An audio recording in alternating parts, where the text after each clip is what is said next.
In order for me to write poetry that is not political, I must be able to see the birds. And in order to hear the birds, the warplanes must be silent. These words were written by Marwan Makul, a poet who was living under military occupation at the time. Now, how many of you know what that feels like? Okay, I wasn't expecting too many hands to be raised, ideally. But it's interesting.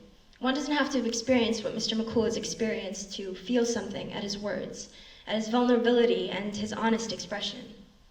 But what if I were to sing his poem? It could be easy. I mean, I could conjure up a sweeping melody that connects each syllable, heighten the emotional truth behind his poem by appealing to more of your senses. Such a method, in fact, was used by Billie Holiday in her 1939 song, A Strange Fruit. You may know the one. Black bodies swinging in the southern breeze, strange fruit hangs from the poplar trees.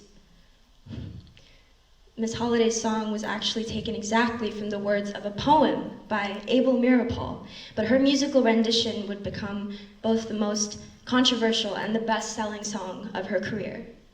Her song questioned narratives at the time of who could be a storyteller and where those stories could come from. And let me tell you a little bit about why that is so fascinating to me. When I was a few months old, my family packed up and moved to Zambia in southern Africa, where we would spend the first few years of my life.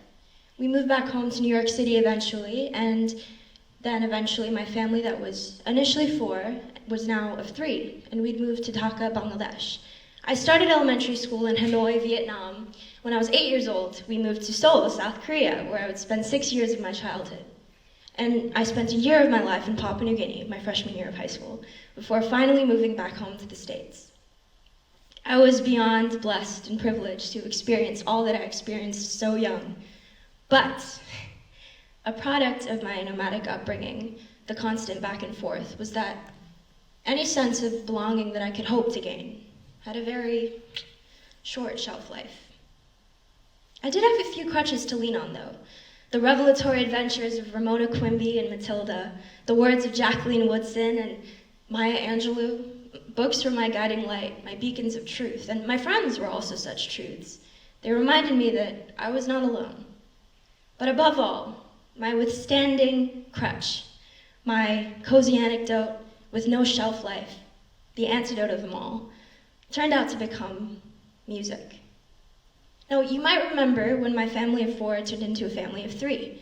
Like many of us, I was no stranger to turbulence at home.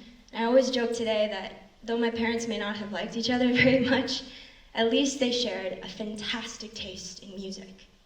And here was my oar to shore. My earliest memories actually consist of me playing my plastic Dora the Explorer guitar as a kind of instrument to recreate AC/DC riffs. I was a hardcore kid, clearly. And although the lyrics of Michael Jackson talking about a broken policing system may have been lost on me when I was 3 years old, there is something that I caught on to. That in the hours of concert footage I watched hungrily, he was singing those lyrics to a sea, an unparted sea of 80,000 people. I mean, we're talking kids, moms and dads, grandchildren and uncles and aunties, all up on their feet, singing the lyrics to songs in a language that every audience at every tour stop seemed to understand. I saw many faces growing up. I heard many languages. And as someone with no constant home, with constant change being the most consistent thing about me, it was difficult to feel that there were real universal truths in this world. So when I saw what the power of music could do, that young and that rootless, I was engrossed. I mean, in this world that music had to offer, differences and plurality, they weren't hindrances. It was limitless. It was hope. And here, finally, was an untapped truth that I could tap into myself. And as I stepped gingerly into it, I found myself. I also discovered a spectacular surprise in the fact that there is no age requirement to step on a stage and tell a story. I didn't need to ask anyone's permission to start singing. I could just start. It was already within me, and I held the reins from the very beginning.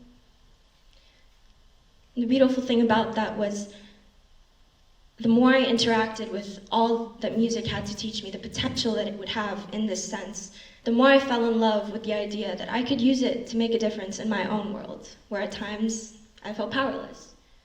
In the 8th grade, I stood on a stage in front of an audience of teachers who reprimanded me sometimes because I would defend my minority friends in their classroom. And I was in front of kids who treated me differently because I looked different than they did. But I stood on that stage in my colorful dashiki, and I sang one of my favorite songs. I expressed my joy in front of them.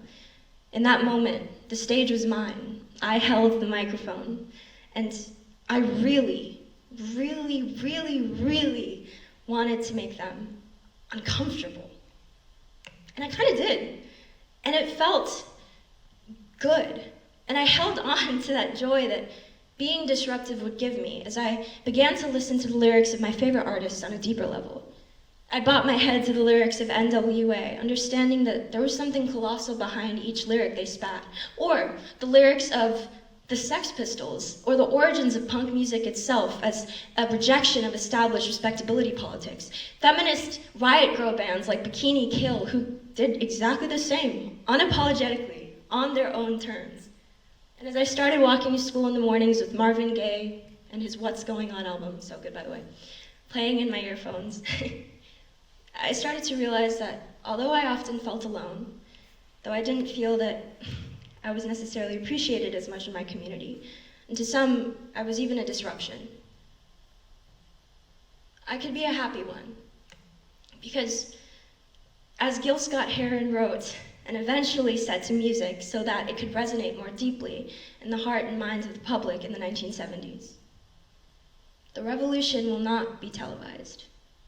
But that doesn't mean it's not happening. I began to sit and embrace the discomfort of the situation I was in. I mean, after all, a needle has to rip through fabric before it pulls the pieces together through its string. And slowly I was stitching myself together with music filling in the gaps. I continued performing internationally, but I did my best. I began sharing my lyrics and my original music online. I learned to become unafraid of visibility. I mean, music was proof to me that sharing intimate parts of ourselves with one another is one of the beautiful parts of being a human being.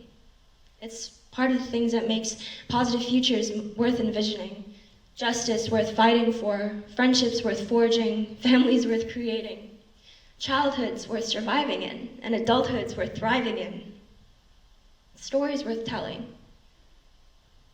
Music gave me the internal revolution that I needed to look at the world around me and ask myself what I wanted to do. Now, most of you probably know about the Super Bowl, and this year's halftime show was famously heralded by the musician and Pulitzer Prize-winning writer, Kendrick Lamar. His performance received quite a bit of critical acclaim, but also a hefty amount of criticism itself. People seemed to dislike the fact that he seemingly brought politics into his show. It was almost as if that many people really believed that art is not inherently political, that music is not inherently drenched in politics. Well, after what you know about me, what do you think? Is the gap between you and me so vast that one of us can simply ignore the other when all the other is trying to do is be heard? The revolution will not be televised. You know, Gil Scott-Heron was on the precipice of something timelessly relevant when he wrote those words and he set them to music. Billie Holiday, she was on the precipice of something timelessly relevant when she sang Abel Meeropol's words to music. When we create, when we sing, when we perform, when we share, when we dare, and on a much, much, much, much, much smaller scale, when an incredibly anxious 14-year-old walks on a stage in front of people she knows very much do not like her, but she sings her little song anyway, and she expresses her joy. When we take those risks, we make a difference. That difference is worth making. All around us is proof that the revolution starts from within.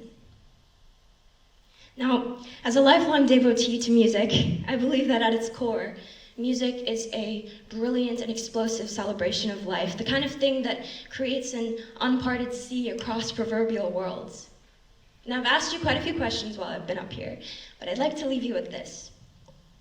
With all that we encounter in our day-to-day, the many challenges that we face, the many things that we might disagree with, what could be more rebellious, more political than reveling in our collective and unadulterated joy? And how joyous does the average person have to be to decide to start singing? Music for me, like it has been for millions, is that bridge, that elixir of joyous defiance, that cultivator of positive influence. It gives us a stage. And I hope that when you listen to your favorite artist's music, maybe you might look back at Kendrick Lamar's halftime show. It was pretty good. You might dare to look beyond what meets the eye and find the untelevised revolutions that occur inside. Thank you.